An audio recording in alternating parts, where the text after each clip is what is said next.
Alex, good to have you here. Everybody should be praying as hard as they can for this missing pilot.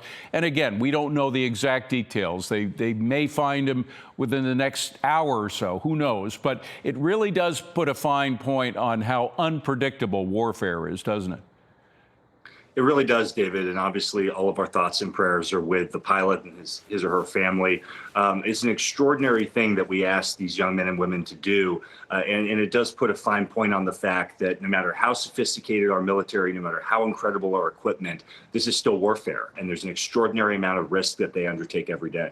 Now, one of the reasons why we have the finest military force on the planet is because we leave no man or woman behind in a battle zone. That means a lot to the esprit de corps that we have in our armed forces. And that's why these rescue missions are so important, that the whole country, not only the people here who are praying for these folks and the people in the Pentagon who are working to get them out, but those very brave search and rescue operators on site who are working right now to try to retrieve this pilot.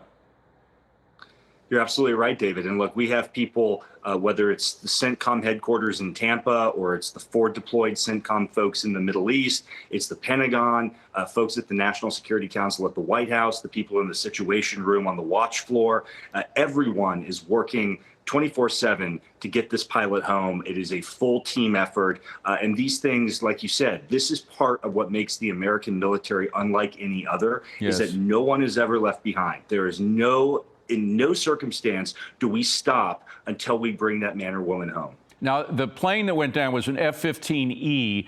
There was an F-16 fighter pilot, wonderful guy who I was listening to, Colonel Dan Rooney, who said that nighttime is, one might think it's a horrible situation to be at night in enemy territory, but he said that actually the darkness is our friend. We have such a sophisticated, not only for the pilot who's come down who has hardware that he can use to get around in the darkness, but for the search and rescue teams that from the air can actually, in some ways, move and manipulate their aircraft better at night than they can in the day. Well, David, Colonel Rooney's an expert, and folks who have, I've heard that from other folks who've been in those situations.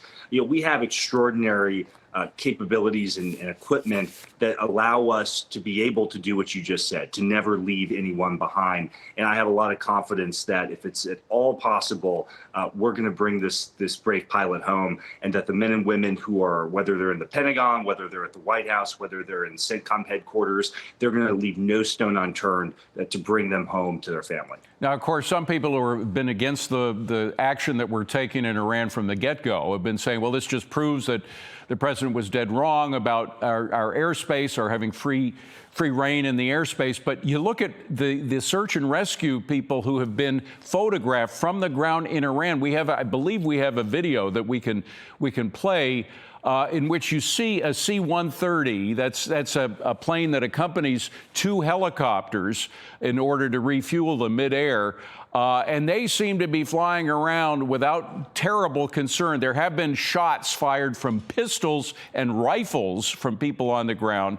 But so far as we can tell, they don't seem to be particularly concerned about surface-to-air missiles. So while this jet may have been shot down by one, it could have been a handheld surface-to-air missile or something of that sort, no?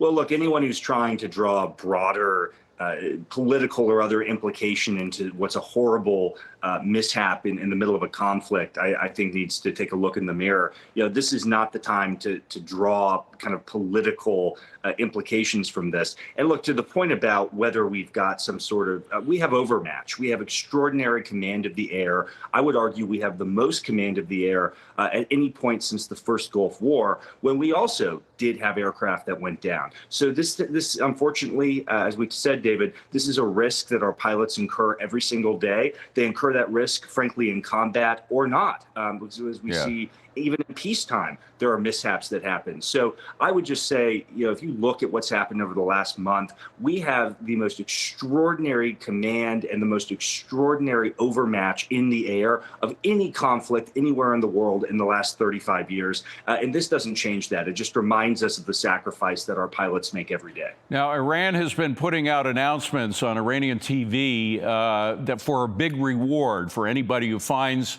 the pilot and turns him into the government. I know we have allowed Iranian TV to continue, partly because it gives us a little window in on who's in charge there and what kind of messages they're getting out. But wouldn't this be a good time to take out their ability to broadcast, to use television as propaganda, and perhaps even to get the pilot and hold him hostage? Yeah, absolutely, David. I think that there's an argument for that. There's an argument to the president's point about there being economic and industrial targets that are on the future list of potential sites to hit. There may be infrastructure and industrial sites that could facilitate the Iranians going out in search of this pilot. So I think we need to have a very broad scope about what constitutes a military necessity right now in terms of the target packages, and anything that we can do, whether it's taking out the telecommunications, taking out roads, bridges, anything that could facilitate the Iranians being able to apprehend this pilot. That right now needs to be top of the priority list, and I'm sure it is. It has, however, changed our strategy, at least for the immediate future, because clearly we are holding off our sorties until we find the missing pilot. We're at least cutting back on our targets. Does it change our strategy vis-a-vis the Strait of Hormuz and our attempts to open that up? No, I don't think it does, David. I think that it just reminds us that this is an extremely complicated and difficult part of the world, and it's an adversary. As much as we have degraded their capability, it's an adversary that still has the ability to potentially cause us harm. And I have advocated that we need to go in and reopen the Strait of Hormuz. This is something that the U.S. Navy has prepared to do for at least 40 years. They did some of that in the late 1980s.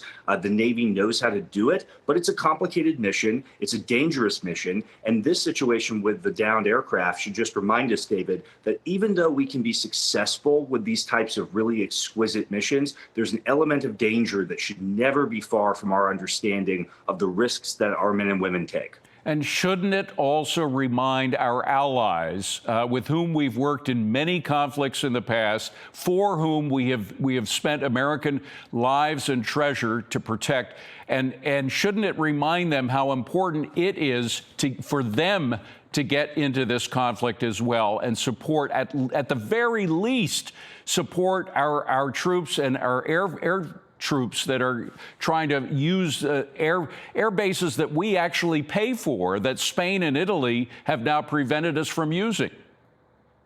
David, this is one of the most outrageous things in international politics in the last 30 years. You have, as you said, we pay for these bases. We provide this incredible defense deterrent for so many of our NATO allies. The alliance was destroyed. It was collapsing until Donald Trump in his first term forced NATO to step up and to pay for their own defense. And now in our moment of need, and by the way, I would say our moment of need only in the sense that this is an operation that's important to us. It's frankly, from an energy perspective, more significant for the Europeans than it is for us. Of course. And they are not stepping up to help us.